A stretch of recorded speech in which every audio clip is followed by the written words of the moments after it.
Woman disappeared in her plane in 1978. 23 years later, investigators discover something chilling deep in the Rocky Mountain wilderness, beneath decades of overgrown forest and twisted metal.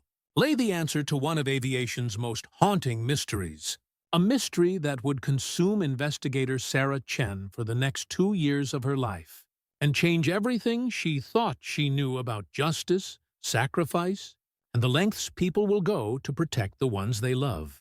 Before we dive into this chilling investigation that will leave you questioning everything, please like, subscribe to the channel, and comment on what you think happened. Your opinion could be the key to understanding this story.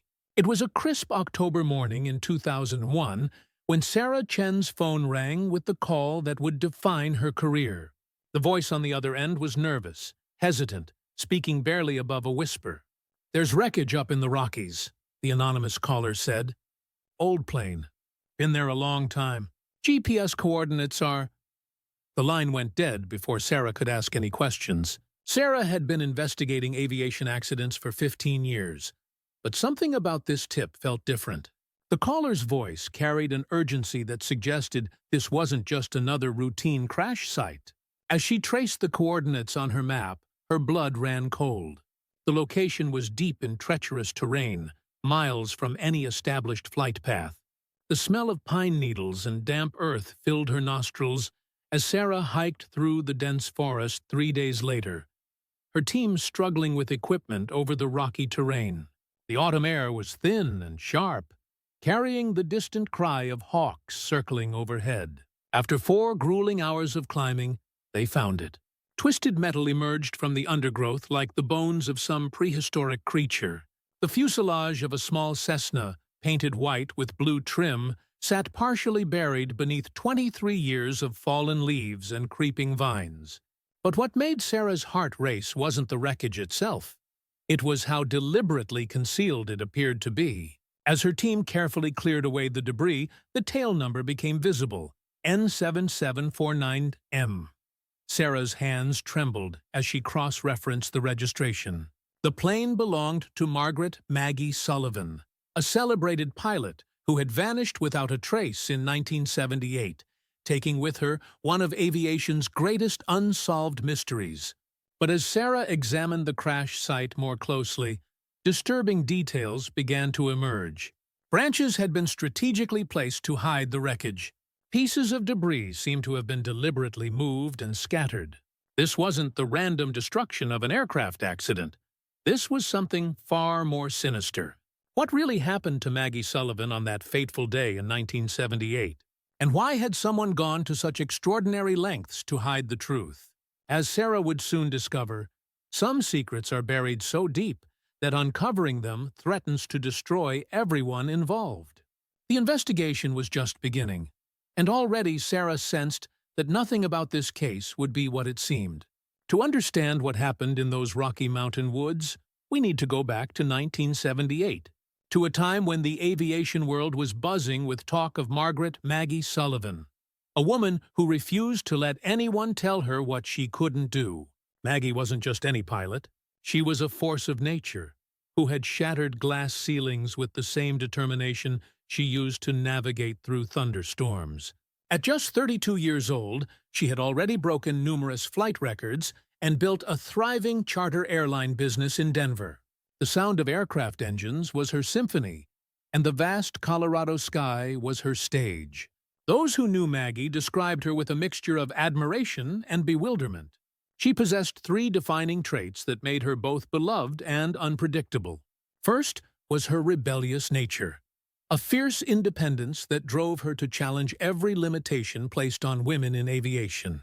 When male pilots told her certain routes were too dangerous for a lady, Maggie made it her mission to prove them wrong. Her second defining characteristic was an unwavering loyalty to those she loved.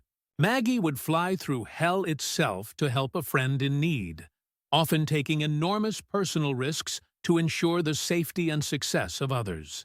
But it was her third trait that made her most mysterious, a secretive tendency that kept even her closest friends guessing about her true intentions. The early morning mist clung to the tarmac at Denver's Stapleton Airport, as Maggie conducted her usual pre-flight inspection in March 1978, airport workers could hear her humming softly as she checked the fuel lines, her calloused hands moving with the practiced precision of someone who had performed this ritual thousands of times. The scent of aviation fuel mixed with the crisp mountain air created an intoxicating cocktail that Maggie breathed in like perfume. But beneath her confident exterior, Maggie battled an internal conflict that ate at her soul. She desperately wanted to prove herself in the male-dominated aviation industry, yet she yearned for the family life she felt she had sacrificed for her career. At night, alone in her hangar office, she would stare at photographs of other women her age, women with husbands and children, and wonder if she had made the right choices. The aviation community in 1970s Colorado operated on trust and informal agreements. Safety regulations were less stringent than modern standards, and the tight-knit group of pilots shared an unspoken code of independence and calculated risk-taking. In this world of machismo and daredevil stunts, Maggie constantly felt pressure to take increasingly dangerous risks just to maintain her reputation. Those who worked closest with Maggie began to notice changes in her behavior during the weeks leading up to her disappearance. She seemed distracted, often staring off into the distance during conversations. The smell of her signature perfume, a light floral scent, lingered in the hangar long after she had left for the day, as if she was trying to leave her mark on a world she might be preparing to abandon. What was Maggie planning in those final weeks? Her business was thriving, her reputation was solid, and she had everything she had worked so hard to achieve. Yet something was driving her toward a decision that would change everything. Not just for her, but for everyone who loved her.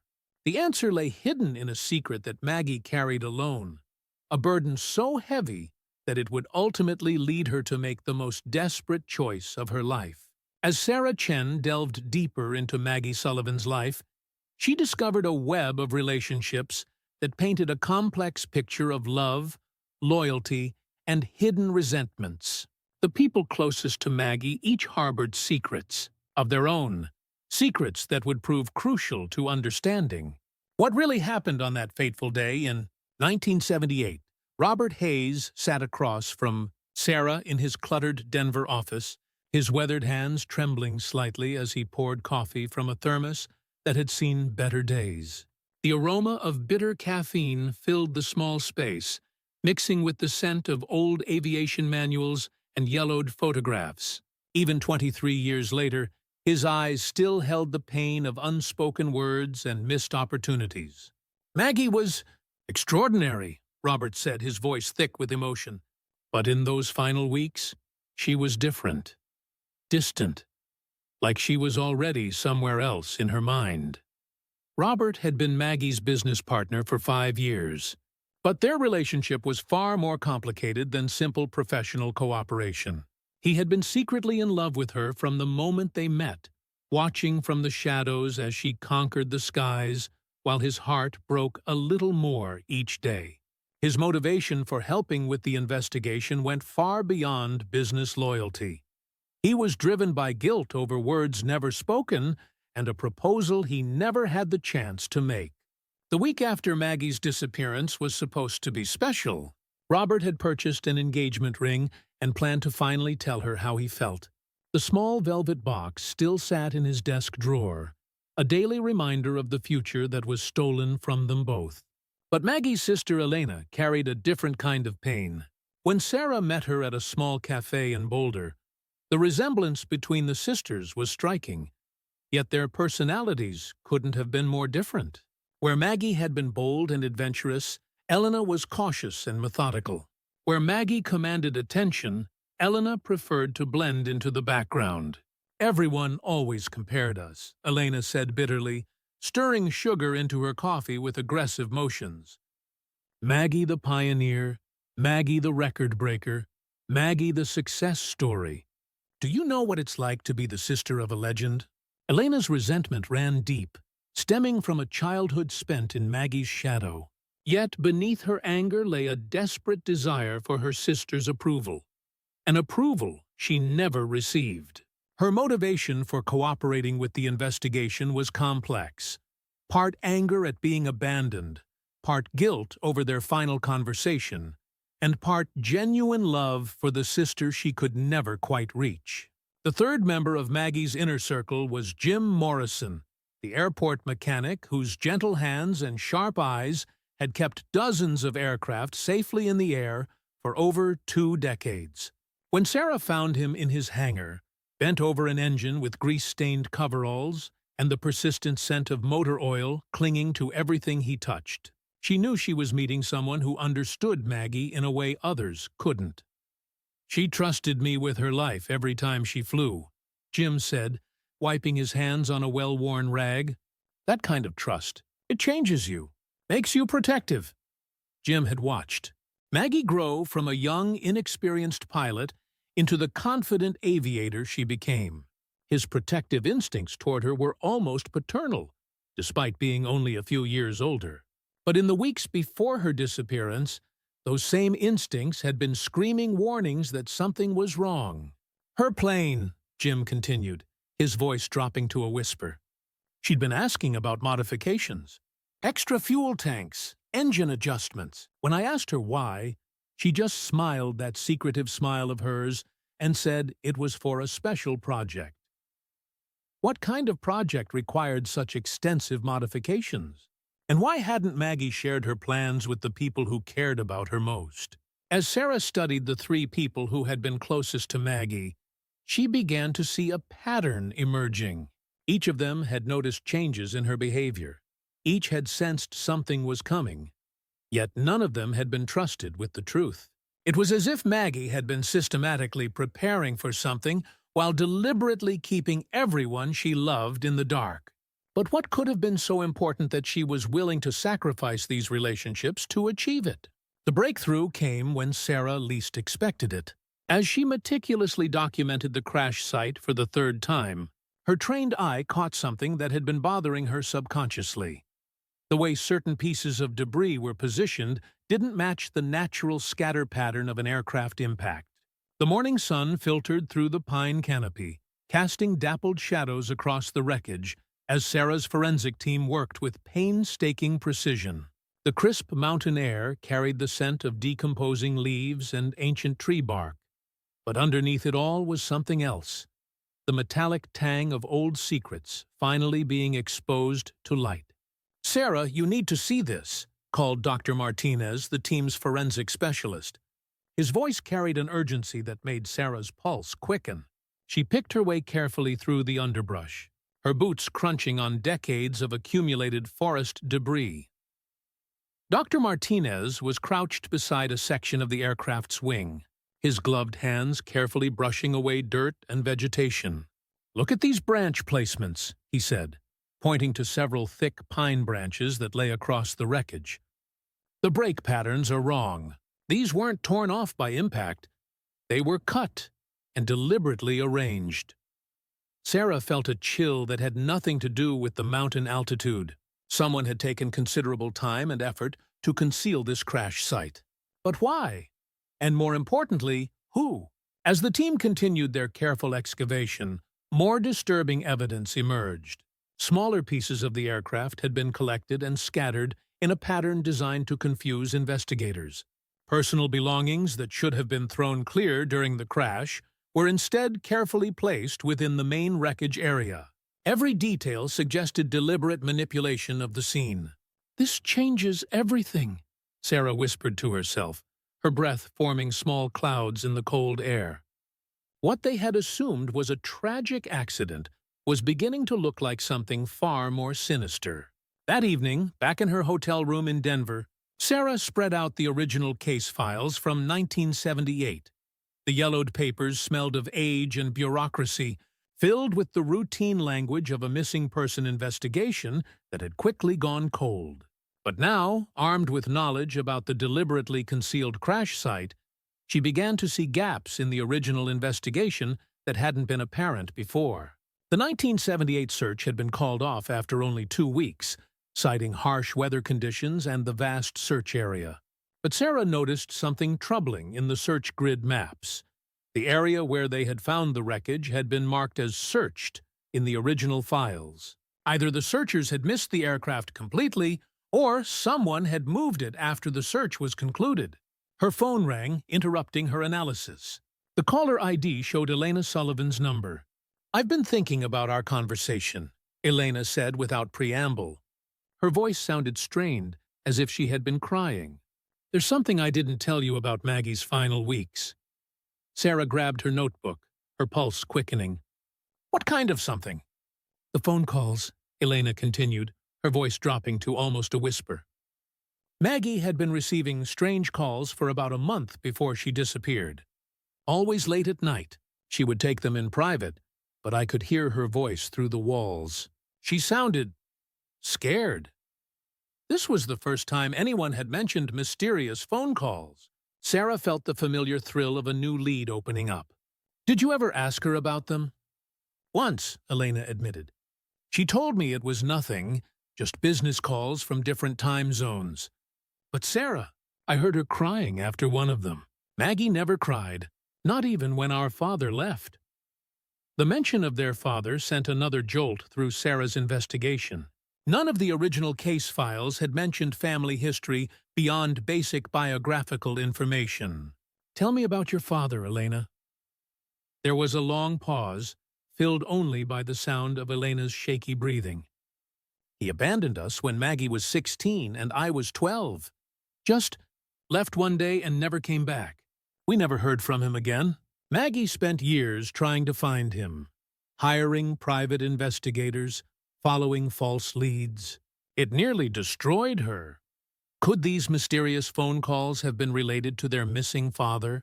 And if so, what kind of information could have driven Maggie to such extreme measures? As Sarah hung up the phone, she realized that Maggie's disappearance was becoming more complex with each new revelation.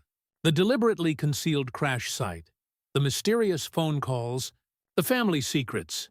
All of these elements were weaving together into a pattern that suggested Maggie hadn't simply vanished in a tragic accident. Someone had wanted her gone, and they had gone to extraordinary lengths to cover their tracks. But who? And why? The answers lay buried somewhere in the maze of relationships and secrets that had surrounded Maggie Sullivan. And Sarah was determined to uncover the truth, no matter how dangerous it might prove to be. The forensic analysis of Maggie's aircraft would reveal the most chilling discovery yet, one that would transform Sarah's investigation from a missing person case into something far more sinister. But first, she needed to understand the technical details that only one person could provide. Jim Morrison's hangar smelled of motor oil and decades of dedicated craftsmanship. The elderly mechanic moved slowly but deliberately as he led Sarah through the maze of aircraft parts and tools that filled his workspace. His weathered hands, stained permanently by years of honest work, trembled slightly as he examined the photographs of Maggie's recovered engine components. "I've been thinking about this for 23 years, Jim said quietly, his voice barely audible over the distant hum of aircraft engines from the active runway. "About the last conversation Maggie and I had before she disappeared." Sarah leaned forward, her notebook ready. Every detail could be crucial now that they knew the crash site had been deliberately concealed. "She came to me 3 days before her final flight," Jim continued, his eyes focusing on something far beyond the hangar walls. "Asked me about engine modifications for high-performance maneuvers. Said she was planning something special, something that would require her plane to handle extreme stress." The scent of coffee from Jim's thermos mixed with the industrial odors of the hangar as he recalled that final meeting. Maggie had been different that day, more serious, almost desperate in her attention to technical details. "I told her the engine was already pushed to its limits," Jim said, shaking his head. "But she insisted, said she needed every bit of performance the aircraft could give her. I should have asked more questions." When the forensic results arrived 2 weeks later, they confirmed Sarah's worst fears. Dr. Martinez called her at home, his voice tense with the implications of what his team had discovered. "Sarah, you need to sit down for this," he said. "The engine components show clear evidence of systematic tampering. Someone deliberately sabotaged critical systems in a way that would cause failure during high-stress maneuvers." The room seemed to spin around Sarah as the implications hit her. This wasn't just a concealed crash site. It was evidence of premeditated murder. Someone had wanted Maggie dead, and they had used her own ambitions and skills against her. "The sabotage was sophisticated," Dr. Martinez continued. "Whoever did this understood aircraft engines intimately. They knew exactly how to create a failure that would look like mechanical breakdown rather than deliberate tampering." Sarah's mind raced through the possibilities. The saboteur had to be someone with access to Maggie's aircraft and the technical knowledge to execute such a precise attack. The list of suspects was suddenly much shorter and much more frightening. As she drove to Elena's house the next morning, Sarah noticed the way the autumn light filtered through the dying leaves, casting everything in shades of amber and gold. It was beautiful, but there was something ominous about it too. The beauty of things ending, of secrets finally coming to light. Elena's reaction to the news was explosive. "Someone killed her?" she screamed, her carefully controlled composure shattering like glass. "Someone actually murdered my sister." The coffee cup in Elena's hands shattered against the kitchen floor, sending ceramic shards and hot liquid across the linoleum. The sharp smell of spilled coffee mixed with the sweetness of Elena's. Tears as 23 years of suppressed grief finally found its voice. "I knew something was wrong," Elena sobbed. "I knew she wouldn't just leave like that, not without saying goodbye properly. But everyone said it was an accident, that these things happen in aviation." But Sarah's investigation was revealing that nothing about Maggie's disappearance had been accidental. From the mysterious phone calls, to the engine sabotage, to the deliberately concealed crash site, every element pointed to a carefully orchestrated plan. The question now was whether Maggie had been an unwitting victim or a willing participant in her own disappearance. The evidence suggested someone had tried to kill her, but had they succeeded? Or had Maggie somehow turned the tables on her would-be murderer? Robert Hayes's reaction was more controlled but equally devastating. When Sarah told him about the sabotage, he sat in stunned silence for several minutes, his face cycling through disbelief, rage, and profound sadness. "Who would want to hurt her?" he asked finally, his voice hollow. "Maggie never had enemies. She was competitive, yes, but she wasn't the kind of person who made deadly enemies." But as Sarah was learning, even the people closest to Maggie hadn't fully understood the complex web of relationships and secrets that had surrounded her final weeks. Someone had wanted her dead badly enough to risk sophisticated sabotage and an elaborate cover-up. The investigation was no longer just about finding out what happened to Maggie Sullivan. Now it was about catching a killer who had thought they had committed the perfect crime. Someone who had counted on the crash never being discovered, the evidence never being analyzed, and the truth never coming to light. But they had made one critical mistake. They had underestimated the determination of people who loved Maggie enough to never stop looking for answers. With evidence of sabotage confirmed, Sarah needed to explore a darker side of the aviation industry, one where success could breed deadly resentment, and where Maggie's trailblazing achievements might have made her powerful enemies. The Denver Aviation Association records from 1978 painted a picture of an industry in transition. Several male-owned charter companies had been losing lucrative contracts to Maggie's more efficient and reliable service, creating an atmosphere of economic pressure and barely concealed discrimination designed to force women out of the aviation business. Sarah's first stop was the offices of Rocky Mountain Airways, once one of Denver's largest charter operations. The building smelled of stale cigarettes and faded ambition, its glory days clearly behind it. Thomas Crawford, the company's former vice president, agreed to meet with her in what used to be the executive conference room. "Those were different times," Crawford said defensively. his fingers drumming nervously on the scarred wooden table. The aviation industry was a man's world, and Maggie, well, she didn't understand the unwritten rules. Crawford's discomfort was palpable as Sarah pressed him about the business climate of the late 1970s, the scent of his nervous perspiration mixed with the musty odor of old carpet, as he reluctantly began to reveal the extent of the discrimination Maggie had faced. There was talk, he admitted finally.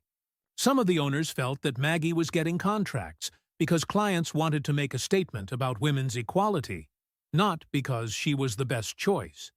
They thought it was unfair. But Sarah sensed there was more to the story. "What kind of talk, Mr. Crawford?" His eyes darted toward the door, as if ensuring they were alone. There was a group, an informal network of business owners who shared information about bids, coordinated pricing strategies. They called themselves the Denver Aviation Council, but it wasn't official. The deeper Sarah dug into this network, the more disturbing the picture became. The Denver Aviation Council had been systematically undermining female-owned businesses through coordinated bidding practices, deliberate misinformation campaigns, and pressure on suppliers to favor male-owned companies. Margaret Wilson, who had owned a small flight instruction business in 1978, painted an even darker picture when Sarah tracked her down at a retirement community in Phoenix. Margaret's voice shook with old anger as she recalled the tactics used against women in aviation. "They tried to drive us out any way they could," Margaret said, her weathered hands gripping her coffee cup with white knuckles, "spreading rumors about our safety records, questioning our mechanical knowledge, even sabotaging our equipment when they thought they could get away with it." The word sabotaging sent a chill through Sarah. "Equipment sabotage? Can you be more specific?" Margaret's eyes grew distant, reliving memories she had tried to forget. "Small things mostly. Tools going missing, fuel contaminated, maintenance schedules accidentally altered. Nothing that could be proven, but enough to create problems and damage reputations." Sarah felt pieces of the puzzle beginning to align. If there had been a pattern of sabotage against women in aviation, Maggie's engine failure took on a much more sinister meaning. Her investigation led her to Harold Brennan, who had owned Mile High Charter Services until his business failed in 1979. She found him living in a modest apartment in Aurora, his once proud aviation career reduced to faded certificates on the wall, and the bitter smell of regret that seemed to permeate everything he owned. "Maggie Sullivan destroyed my business," Brennan said bluntly, his voice filled with venom that had festered for decades. "She undercut my prices, stole my clients, used her gender as a marketing tool. By 1978, I was facing bankruptcy because of her." Sarah studied the man before her, noting the way his hands shook with a combination of age and barely controlled rage. Here was someone with clear motive for wanting Maggie gone, someone who had lost everything he claimed to value because of her success. "Where were you the week Maggie disappeared?" Sarah asked directly. Brennan's face flushed red. "Are you accusing me of something? Because I'll tell you right now, I may have hated what that woman did to my business, but I'm not a killer." But as Sarah left Brennan's apartment, she couldn't shake the feeling that she had just met someone capable of exactly that kind of desperate action. The aviation industry of the 1970s had been a pressure cooker of resentment and economic desperation, creating conditions where violence might have seemed like the only solution to some. The network of discrimination and sabotage that Sarah was uncovering revealed a systematic campaign against women in aviation, one that had operated in the shadows for years. If Maggie had threatened to expose this network, or if her success had simply become too much for certain people to tolerate, it would explain the sophisticated nature of the sabotage that had destroyed her aircraft. But which member of this shadowy network had possessed both the technical knowledge and the cold-blooded determination to commit murder?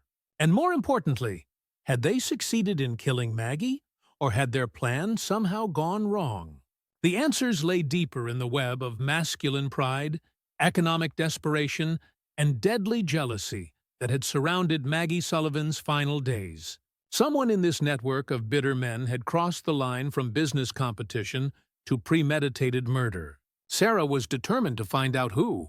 Just when Sarah thought she understood the scope of the conspiracy against Maggie, a discovery would shatter every assumption she had made about the case. The truth about Maggie's final flight was far more complex and dangerous than anyone had imagined. The breakthrough came from an unexpected source. While researching flight instructors who might have worked with Maggie, Sarah received a call from a man named David Mitchell in Salt Lake City. His voice was cautious, almost fearful, as he explained why he was finally coming forward after 23 years of silence. "I saw the news story about the plane being found," David said, his words barely audible over the phone. "I've been carrying this secret for too long. Maggie wasn't just taking flying lessons from me. She was preparing for something that could have gotten us both killed." The drive to Salt Lake City took Sarah through some of the most beautiful and treacherous terrain in the American West. The autumn's landscape was breathtaking, but she couldn't shake the feeling that she was driving toward revelations that would change everything about the case. David Mitchell owned a small flight training operation at a private airstrip outside the city. The hangar smelled of aviation fuel and old dreams, its walls covered with photographs of vintage aircraft and aerial stunts that belonged to a more daring era of aviation. David himself was in his 70s now, his once steady hands showing the tremor of age and too many close calls. "Maggie came to me in early 1978, David said, settling into a worn leather chair that had clearly seen decades of use. Said she needed to learn advanced aerobatic maneuvers, the kind of flying that pushes an aircraft to its absolute limits." Sarah felt her pulse quicken. This was the first anyone had mentioned aerobatic training. "What kind of maneuvers?" David's eyes grew distant as he recalled those sessions. Barrel rolls, loops, inverted flight, high G turns, maneuvers that require split-second timing and absolute trust in your aircraft. One mistake at those speeds and altitudes, and you're dead. The scent of coffee brewing in the hangar office mixed with the lingering odor of engine oil as David continued his story. Maggie had been an exceptional student, but her motivation for learning such dangerous techniques had remained mysterious even to him. "I asked her what she was planning," David admitted. "She just smiled that secretive smile of hers and said she was going to break a record that no woman had ever attempted.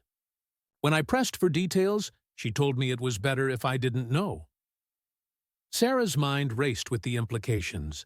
If Maggie had been planning a record-breaking flight involving aerobatic maneuvers, it would explain the engine modifications Jim Morrison had mentioned. But it also suggested that Maggie's disappearance might have been connected to something far more ambitious than anyone had realized. "There's something else," David said, his voice dropping to a whisper. "About 2 weeks before she disappeared, Maggie asked me about emergency procedures for disabled aircraft. Specifically, how to survive a forced landing in mountainous terrain." The pieces of the puzzle were reshaping themselves in Sarah's mind. Had Maggie been planning not just a record-breaking flight, but a deliberate disappearance? The emergency procedures training suggested she might have been preparing for the possibility, or the certainty, that her flight would end in disaster.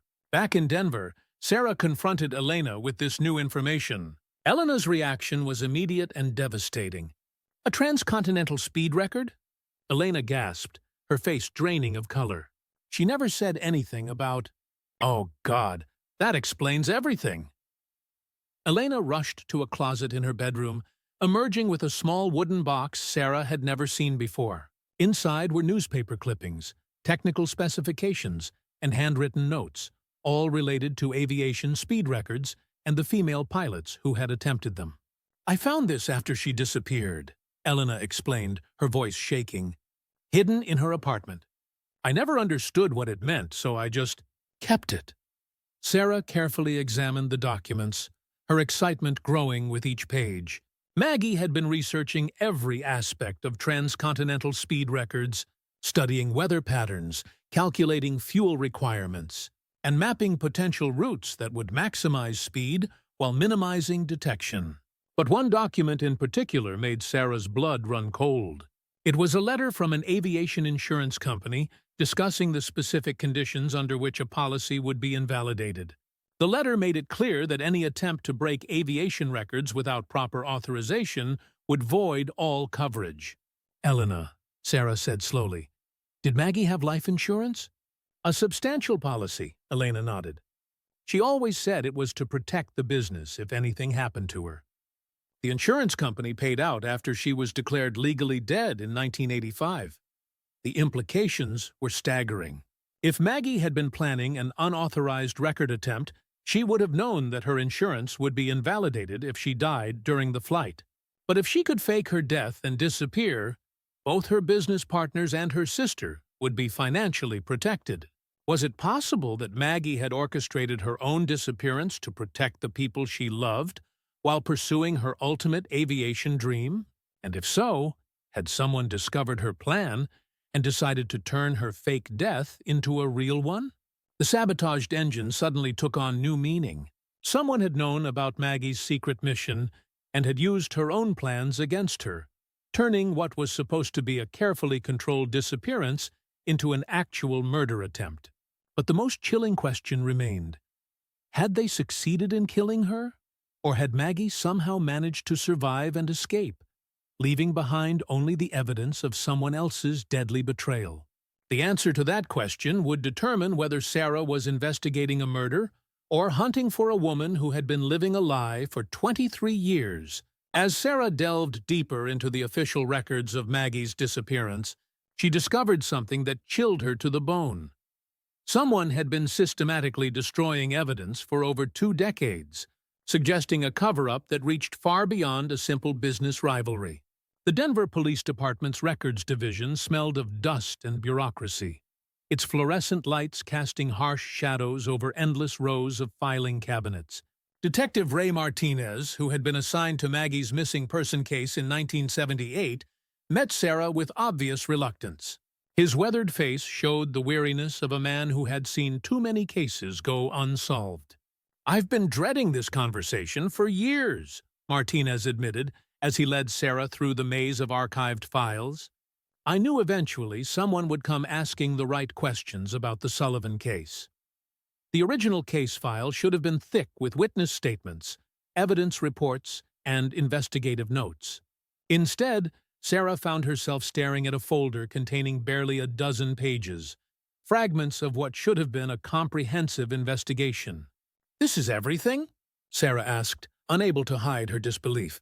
Martinez shifted uncomfortably, the sound of his shoes squeaking against the polished floor echoing in the sterile space. "There should be more. I know there should be more because I wrote most of it myself. But over the years, pieces have gone missing. The pattern of missing documents was too deliberate to be coincidental. Key witness statements had vanished, including interviews with several members of the Denver Aviation Council. Photographs from the initial search had disappeared, along with technical reports about Maggie's aircraft and flight plans. "When did you first notice files were missing?" Sarah pressed. Martinez rubbed his temples, the gesture of a man wrestling with old guilt. "Started about 6 months after the case went cold. I came back to review the file, and whole sections were gone. I reported it up the chain, but nothing came of it." But the most disturbing revelation came when Martinez showed Sarah what remained of the evidence log. Items that had been collected during the initial investigation, Maggie's personal belongings, business records, even her flight logbooks, had been systematically removed from evidence storage over the years. "Someone with access to these files has been cleaning house," Sarah realized. But who would have that kind of access and the motivation to destroy evidence? The answer became clearer when Sarah discovered that one person had repeatedly requested access to the Sullivan files over the decades. Deputy Chief William Harper, who had been a detective in 1978 and had risen through the ranks to become one of the most powerful figures in the Denver Police Department. Harper's involvement in the original case had been minimal according to the remaining records, but His repeated access to the files raised immediate red flags. When Sarah requested a meeting with him, she was told he was unavailable and would remain so indefinitely. The Federal Aviation Administration records told a similar story. Maggie's flight plans, aircraft maintenance records, and licensing documents had all mysteriously disappeared from their archives. The FAA officials Sarah spoke with seemed genuinely puzzled by the gaps in their normally meticulous record-keeping. "It's like someone went through our files with a fine-tooth comb," the official explained.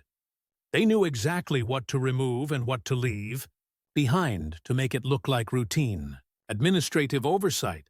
But Sarah's most shocking discovery came when she attempted to access the coroner's files from search and rescue operations in 1978. Not only had the specific records from Maggie's case disappeared, but the coroner who had overseen that period, Dr. James Peterson, had died in a suspicious single-car accident in 1982, just 4 years after Maggie's disappearance. The accident report for Dr. Peterson's death was also mysteriously thin on details, listing mechanical failure as the cause without any supporting documentation. Sarah was beginning to see a pattern of convenient deaths and disappearing evidence that suggested a conspiracy far more extensive than she had originally imagined. Elena's reaction to news about the systematic destruction of evidence was explosive. "They've been covering this up for 23 years?" she screamed, throwing her coffee mug against the kitchen wall.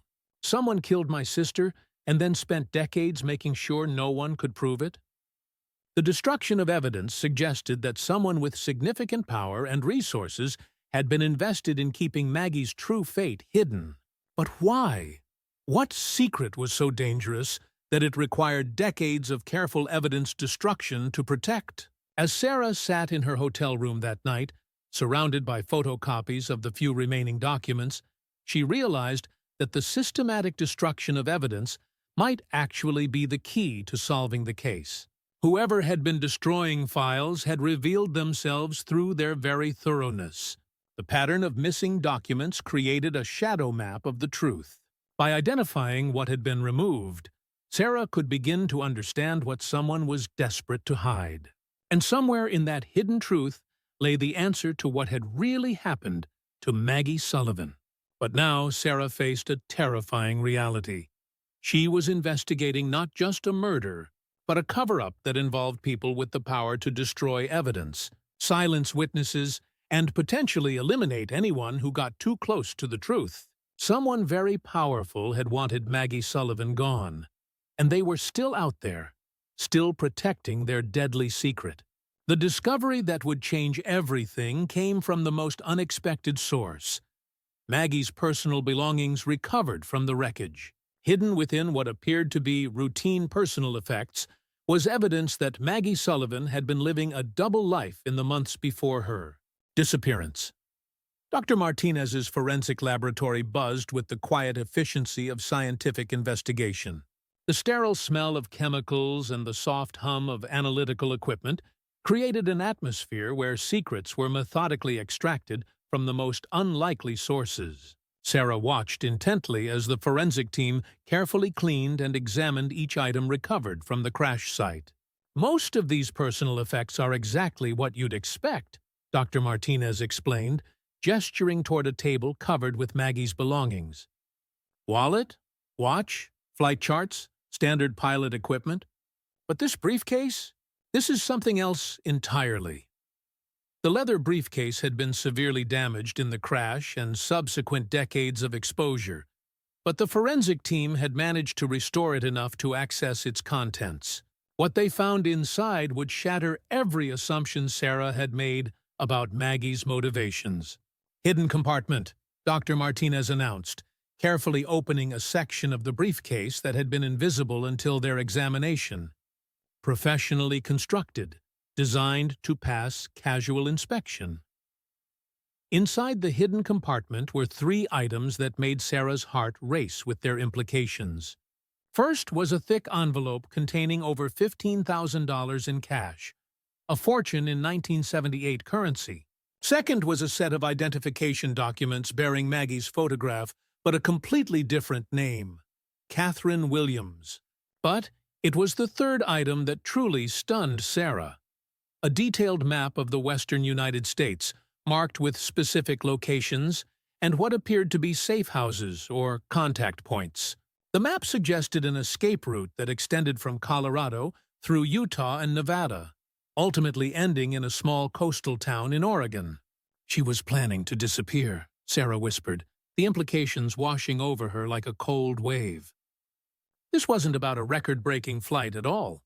She was planning to fake her death and start a new life.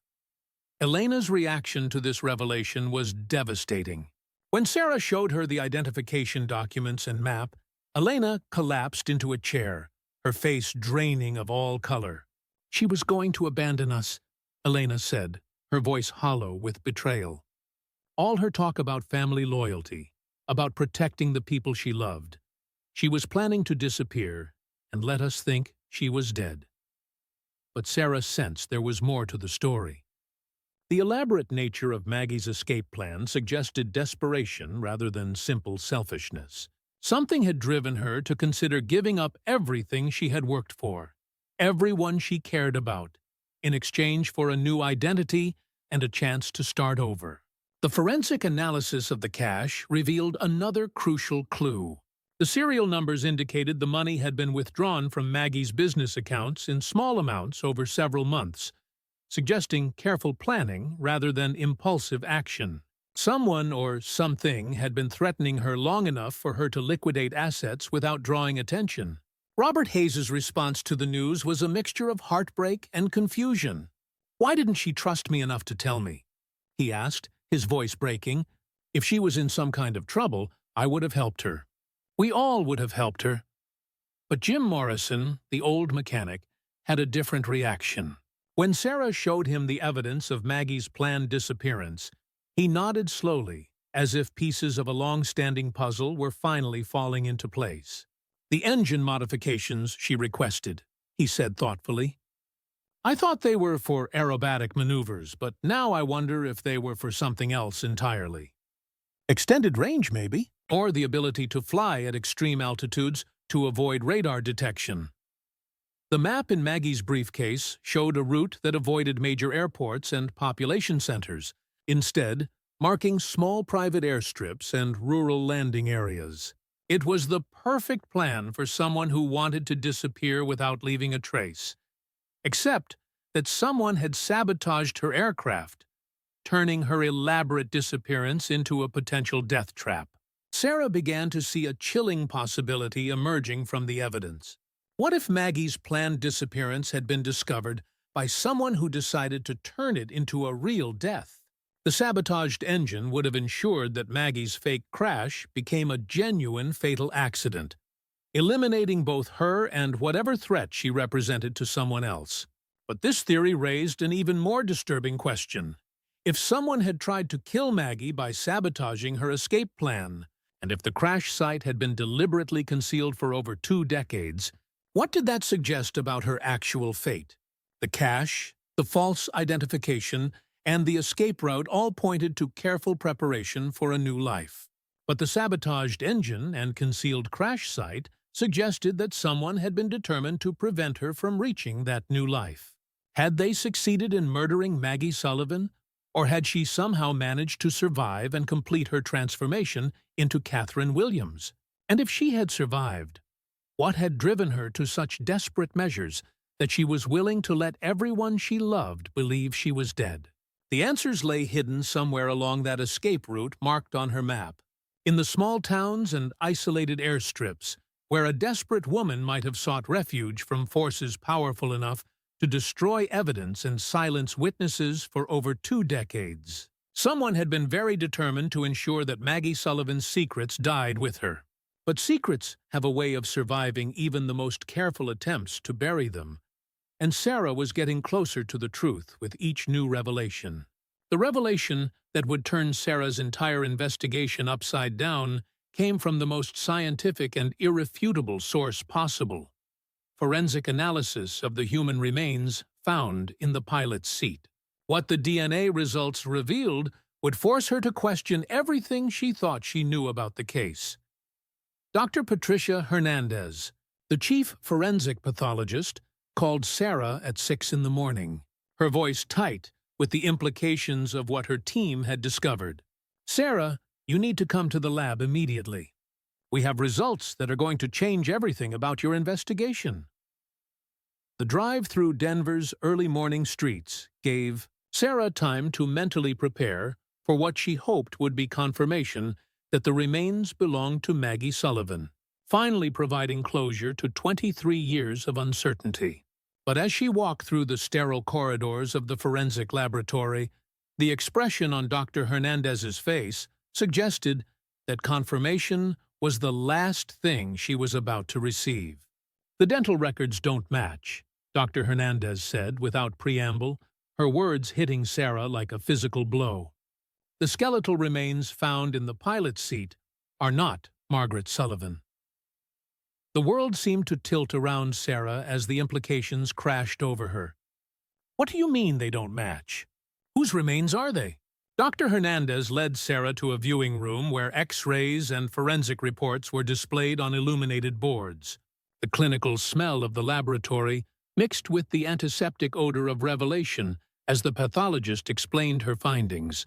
The victim was a Caucasian female, approximately the same age and build as Margaret Sullivan, but the dental work is completely different. "We also ran DNA analysis against samples from Elena Sullivan, and there's no familial relationship." Sarah sank into a chair, her mind reeling with the implications. If the body in the plane wasn't Maggie, then who was it? And more importantly, where was Maggie Sullivan? Based on the condition of the remains and personal effects found with the body, this woman appears to have been a transient or drifter, Dr. Hernandez continued. Malnourished, poor dental care, clothing consistent with someone living rough. The forensic evidence was painting a picture that Sarah had never considered. Maggie Sullivan had not only faked her own death, but had used the body of an unfortunate stranger to make her disappearance convincing. But how had she acquired another woman's body? And what circumstances had led to such a desperate and morally complex decision? Elena's reaction to the news was a mixture of horror and desperate hope. If that's not Maggie in the plane, then she might still be alive? Elena asked, her voice trembling with emotions she had thought buried decades ago. After all these years of grieving, she might actually be alive somewhere? But Sarah's investigative mind was already working through the darker implications. The presence of an unidentified body in Maggie's plane suggested that someone had died to facilitate Maggie's disappearance, either as a willing sacrifice or as an unwitting victim of circumstances beyond her control. Robert Hayes's response was more complex, combining relief that Maggie might be alive with betrayal that she had chosen to let everyone believe she was dead. "If she's alive, why hasn't she contacted us?" he asked, his voice filled with pain. "Why let us suffer for 23 years? The investigation took on new urgency as Sarah realized she was no longer looking for evidence of Maggie's murder, but hunting for a woman who had successfully faked her death and disappeared. The cache, false identification, and escape route suddenly made perfect sense as tools for starting a new life, rather than evidence of planned suicide. But critical questions remained. Who was the woman whose body had been found in the plane? How had Maggie acquired it? And what had driven her to such extreme measures that she was willing to use another person's death to facilitate her own disappearance? Sarah's investigation led her back to the motel where Maggie had spent her last known night. Though the establishment had changed hands several times over the decades, but the current manager was able to access old registration records that revealed a disturbing pattern. "There was another woman staying here the same night as your pilot," the manager explained, squinting at faded ledger entries. "Jane Doe type. No permanent address, paid in cash. Looked like she'd been living rough for a while." Security footage from a nearby gas station, recently discovered during renovation work, provided the final piece of the puzzle. The grainy black and white images showed Maggie helping an injured woman into her car, a woman who matched the physical description of the remains found in the aircraft. The footage suggested that Maggie's encounter with the unknown woman had been chance rather than planning. But what had happened next? Had the woman died from her injuries, providing Maggie with an unexpected opportunity to stage her disappearance? Or had something more sinister occurred? The moral implications were staggering. Even if the woman had died of natural causes, using her body to fake a death raised questions about Maggie's character that no one who knew her wanted to confront. But the most shocking revelation was yet to come. As Sarah studied the forensic evidence more carefully, she realized that the elaborate nature of the deception suggested Maggie had not acted alone. The precision with which the crash site had been staged, the careful placement of evidence, and the subsequent concealment of the wreckage indicated the involvement of someone with both technical expertise and significant resources. Someone had helped Maggie Sullivan disappear, and that someone was still out there, still protecting the secret of her survival after 23 years of carefully maintained silence. The question now wasn't who had killed Maggie Sullivan, but who had helped her fake her death so convincingly that even trained investigators had accepted it as genuine. And more importantly, what secret had been so dangerous that it required such an elaborate deception to escape? With the shocking revelation that Maggie might still be alive, Sarah needed to understand what had driven her to such desperate measures. The answer lay buried in family secrets that stretched back decades. Secrets that would reveal the true reason behind Maggie's elaborate disappearance. The private investigator's office in downtown Denver smelled of old coffee and cigarette smoke, its walls lined with filing cabinets that held the remnants of countless missing person cases. Frank Morrison, no relation to the mechanic Jim Morrison, had been in the business for over 40 years when Maggie hired him in early 1978 to search for her missing father. "I remember the Sullivan case," Morrison said, his weathered face creasing with the effort of recollection. "That young woman was obsessed with finding her old man, paid me more money than most clients could afford, and called every week for updates."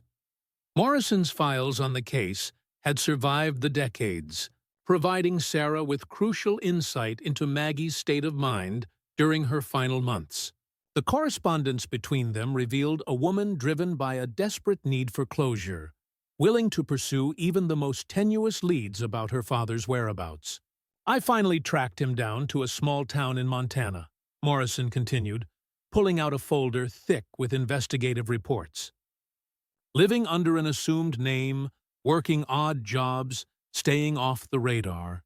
But when I called to arrange a meeting with his daughter, I got some disturbing news." The news that Morrison had delivered to Maggie in March 1978 would provide the key to understanding her subsequent actions.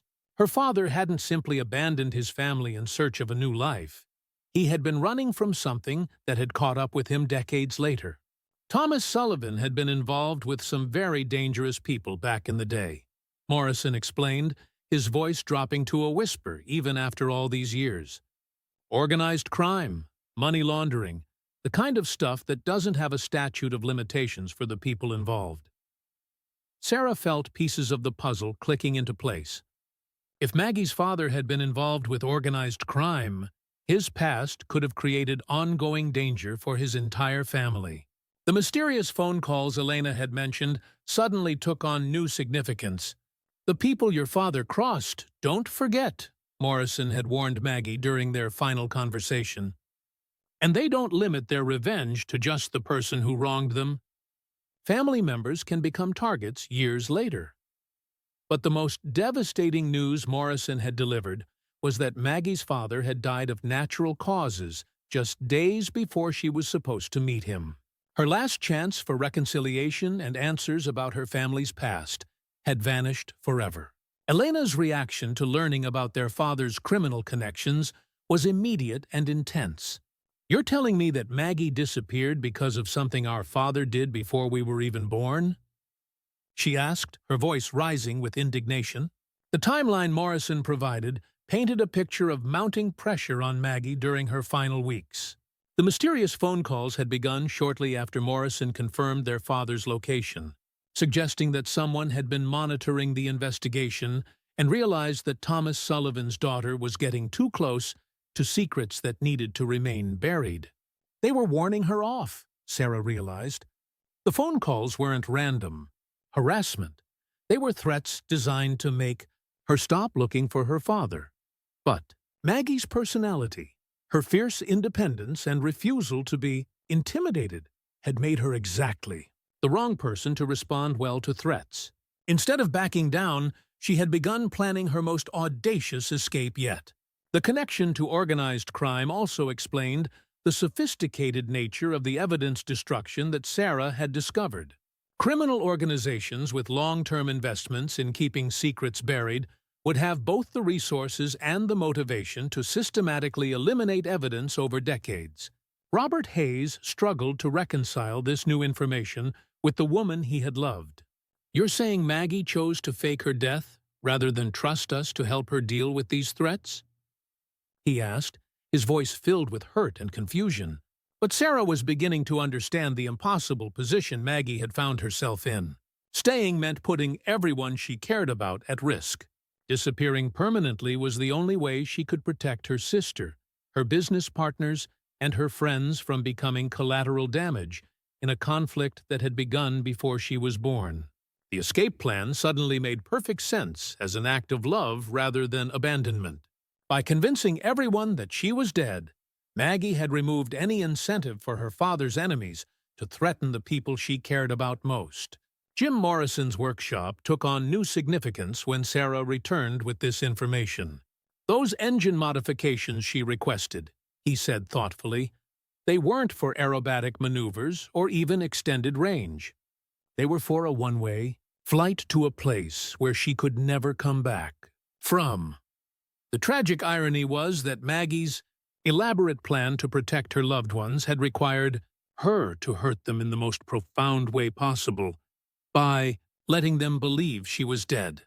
She had chosen to sacrifice her own happiness and her relationships in order to keep everyone else safe. But the plan had depended on perfect execution.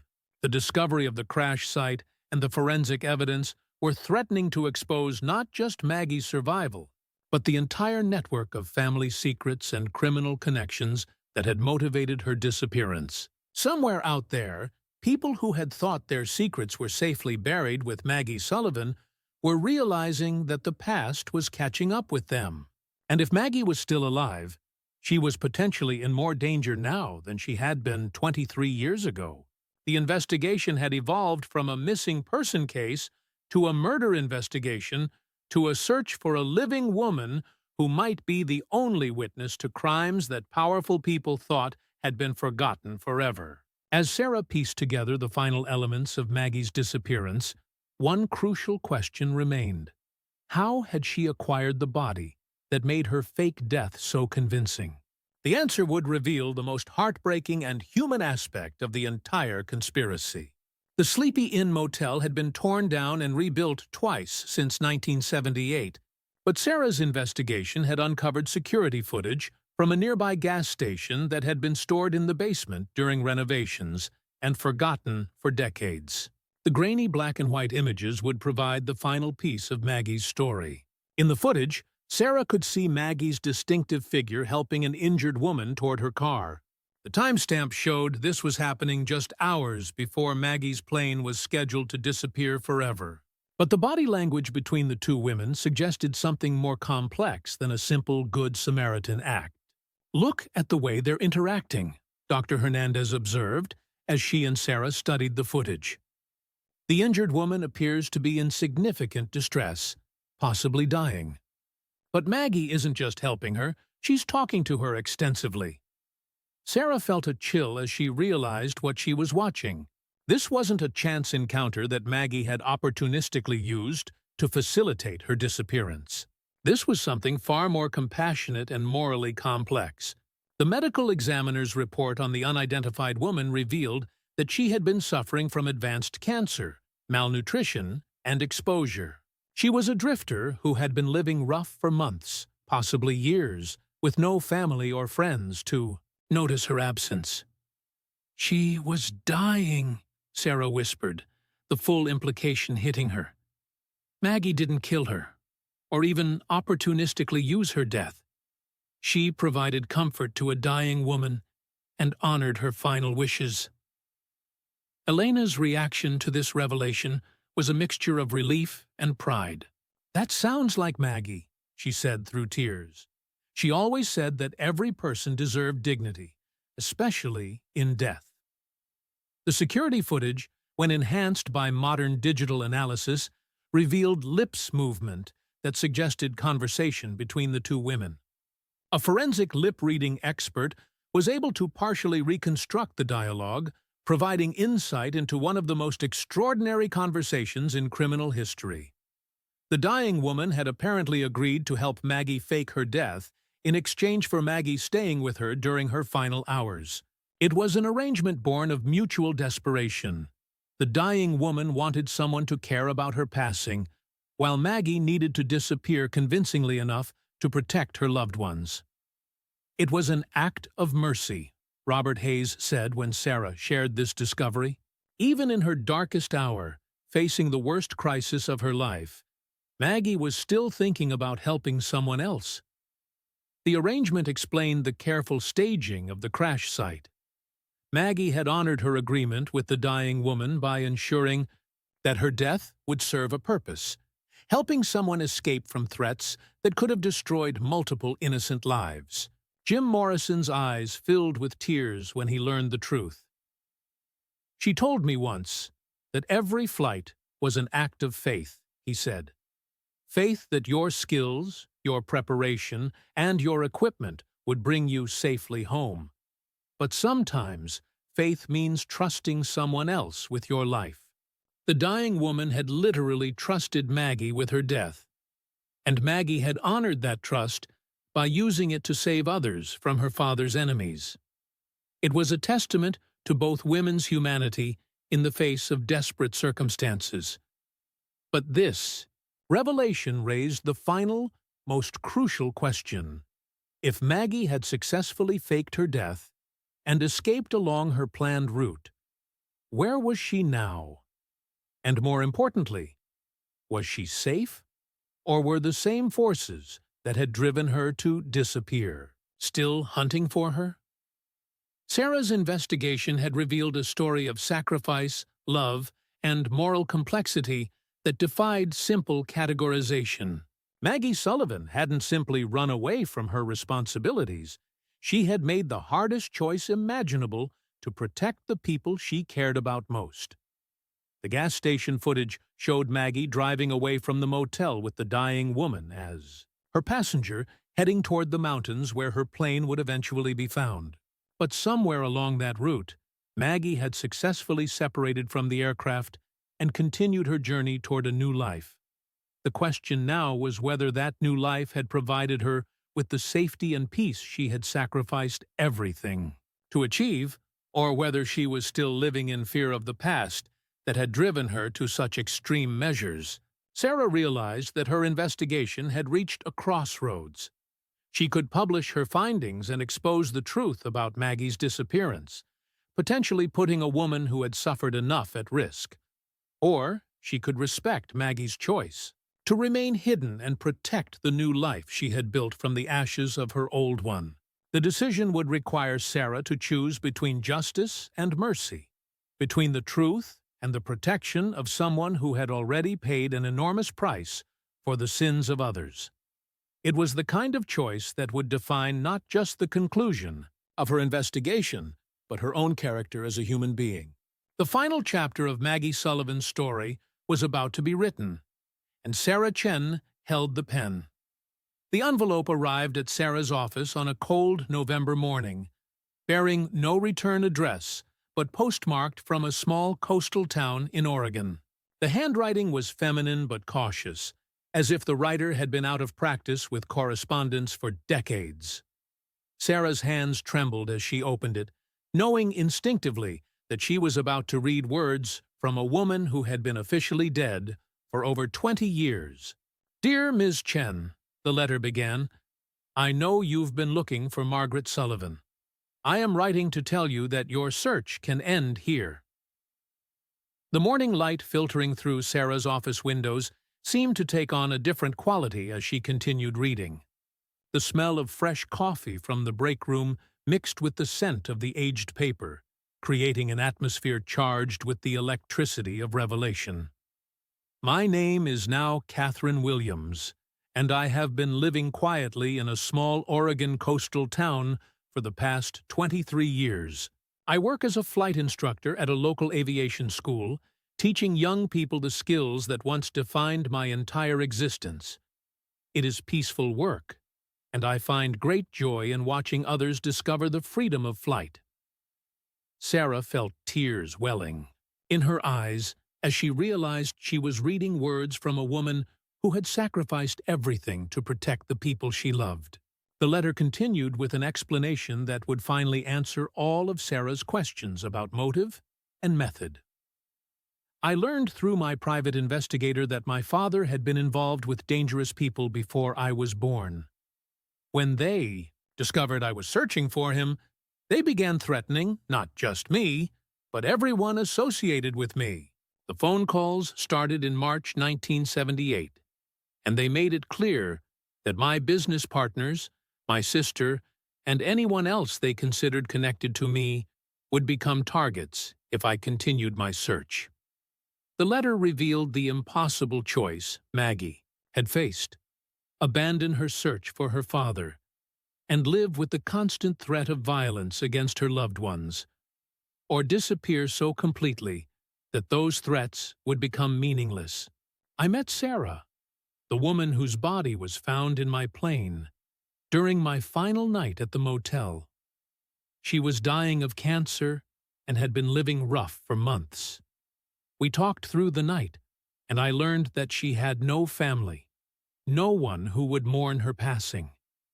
In her final hours, she offered to help me disappear if I would stay with her so she wouldn't die alone. The moral complexity of the arrangement was breathtaking. Two desperate women had found each other in their darkest hours and created a solution that served both of their needs. One woman gained a peaceful death with dignity and companionship, while the other gained the chance to protect everyone she loved by disappearing forever. I honored her request to be cremated under my name. It seemed important to her that she be remembered as someone who had made a difference, even if that difference was helping a stranger escape from danger. I have visited her grave every year, on the anniversary of our meeting, and I still talk to her about the life I've been able to live because of her sacrifice. Sarah had to stop reading as emotion overwhelmed her. This wasn't just a story about faking death. It was a story about two women finding compassion and dignity in the most desperate of circumstances. The letter continued with details about Maggie's new life as Catherine Williams.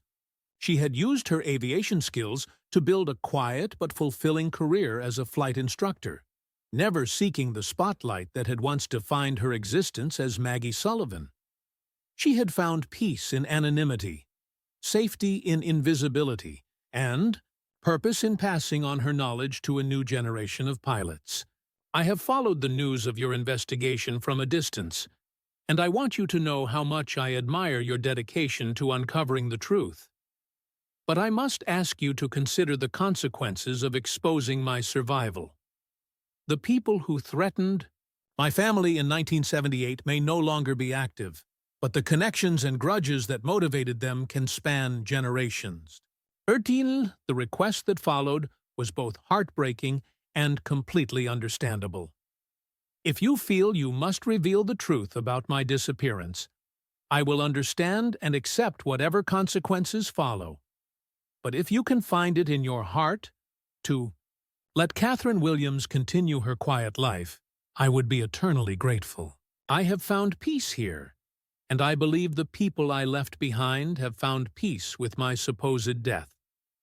The letter concluded with a revelation that brought Sarah's investigation full circle.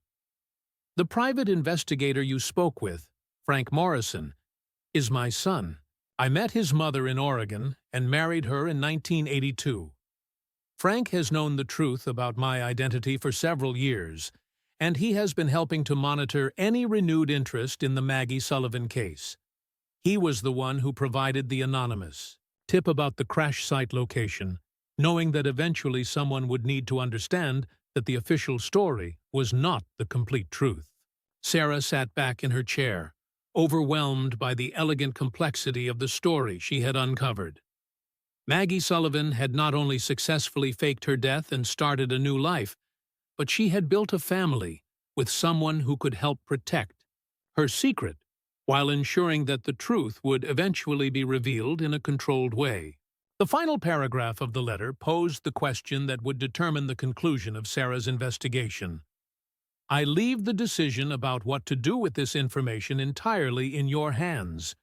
You have proven yourself to be a person of integrity and compassion, and I trust that you will make the choice that serves justice while minimizing harm to innocent people.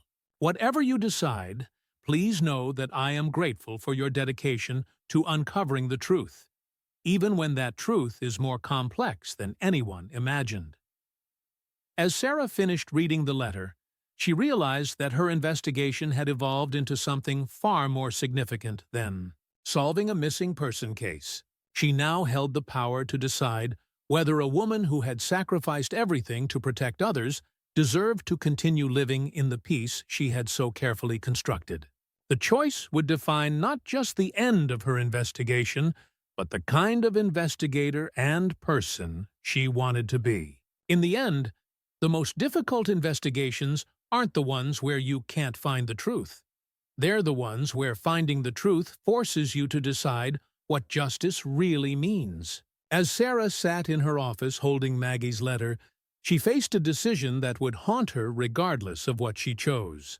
Elena Sullivan sat across from Sarah's desk 3 days later, her eyes red from crying but her voice steady with newfound resolution. The revelation that her sister was alive had shattered 23 years of carefully constructed grief, replacing it with a complex mixture of joy, anger, and understanding. "I want to see her," Elena said firmly. "I want to tell her that I understand why she did it, and that I forgive her for letting me think she was dead all these years." But Sarah had spent those 3 days wrestling with implications that extended far beyond family reunification. The letter had mentioned ongoing dangers, criminal connections that might span generations, and the possibility that exposing Maggie's survival could put multiple innocent people at risk. Robert Hayes had aged a decade in the days since learning Maggie was alive. The man who had spent over 2 decades mourning the love of his life now faced the devastating reality that she had chosen a life without him, rather than trusting him to help face her troubles. "I understand why she did it," he said, his voice hollow with loss. "But understanding doesn't make it hurt any less. She chose to break all our hearts rather than let us stand beside her when she needed us most." Jim Morrison, the old mechanic, had perhaps the wisest perspective of all. "Sometimes the people we love make choices we can't understand because they see dangers we can't imagine," he told Sarah. "Maybe the real question isn't whether she was right or wrong, but whether she's found the peace she was looking for." The investigation had revealed a truth more complex than any fiction.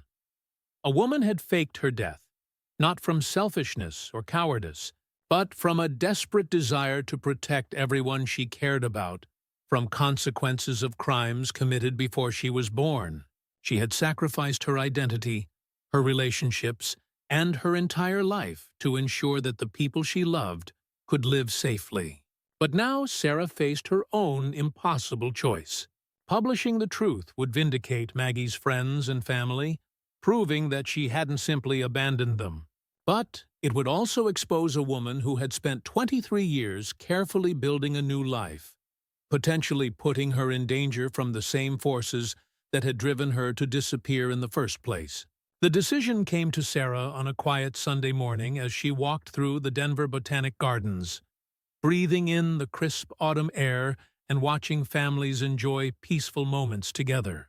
The sight of ordinary people living ordinary lives reminded her of what Maggie had sacrificed everything to protect. Sarah's final report, filed with the Colorado State Police and the Federal Aviation Administration, contained a carefully constructed version of the truth. She documented the discovery of the crash site, the forensic evidence of the unidentified victim, and the conclusion that Margaret Sullivan had died in the aircraft accident, her body lost to the elements over the intervening decades.